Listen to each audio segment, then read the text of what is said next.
Guys, it's me Naurin and welcome to all in one. അപ്പോൾ guys, നമ്മളൊന്നൊരു journal ബുക്കാണ് കേട്ടോ ഗൈസ് ഉണ്ടാക്കുന്നത്. അതിന് വേണ്ടി നിങ്ങളുടെ കയ്യിലുള്ള പേപ്പേഴ്സ് എടുക്കാം. അതിപ്പോൾ ഗ്രാഫ് ബുക്ക് ആവാം, റൂൾഡ് പേപ്പർ, A4 ഷീറ്റ്, എന്ത് വേണമെങ്കിലും എടുക്കാം കേട്ടോ ഗൈസ്. എന്നിട്ട് ഇതേപോലെ ഞാനിപ്പോൾ 15 എടുത്തേക്കുന്നത്. നിങ്ങൾക്ക് എത്ര പേജസ് വേണം അതിനനുസരിച്ച് എടുക്കാം. എന്നിട്ട് ഇതേപോലെ മടക്കിയെടുത്തിട്ട് നമുക്കിതൊന്ന് ബൈൻഡ് ചെയ്യണം. അപ്പം ഞാനിത് 5 വെച്ചാണ്. 15 എന്ന് പറയുമ്പോൾ 3 സെറ്റാക്കിയിട്ട് ഒരെണ്ണത്തിൽ 5 വെച്ച്. ആദ്യത്തേത് ഞാൻ സൈഡിലേക്ക് കൂടി ഒന്ന് തുന്നിക്കൊടുത്തു, രണ്ടാമത്തേത് നടുക്ക് കൂടി കൊടുത്തു, മൂന്നാമത്തേത് ഇത് രണ്ടും ഒരുമിച്ചാണ് കേട്ടോ ഗൈസ് ചെയ്തത്. മൂന്നാമത്തേത് ഇതൊക്കെ ചെയ്ത് കഴിഞ്ഞിട്ട് ഞാൻ ഫുള്ളും ബൈൻഡ് ചെയ്തു ഗൈസ്. പക്ഷേ നടുക്കത്തെ പേജ് ബൈൻഡ് ചെയ്തില്ല. പിന്നെ അതൊക്കെ എങ്ങനെയൊക്കെ സെറ്റാക്കി. പിന്നെ ഞാനിവിടെ കട്ടിയുള്ള 3 കാർഡ്ബോർഡ് എടുത്തിട്ടുണ്ട്.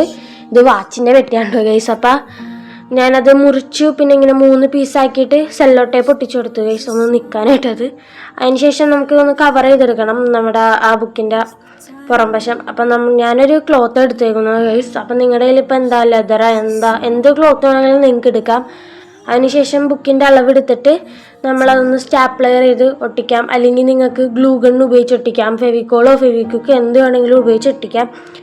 അതിന് ശേഷം ഇപ്പം നമ്മുടെ ബുക്ക് കാണാൻ നല്ല രസമുണ്ടാകും. ഞാൻ കുറച്ച് കവായ് സ്റ്റിക്കർ ഒട്ടിച്ചു കൊടുത്തു. പിന്നെ ഒരു ലെതറിൻ്റെ ഒരു സാധനം ഇതെടുത്തത്. അപ്പോൾ ഗൈസ്, എനിക്ക് ഈ ബുക്ക് ഭയങ്കര ഇഷ്ടമായി ഗൈസ്. നമ്മളിതിൽ ജേർണൽ ചെയ്യും. ഇഷ്ടമായെങ്കിൽ ലൈക്ക്, ഷെയർ, സബ്സ്ക്രൈബ്.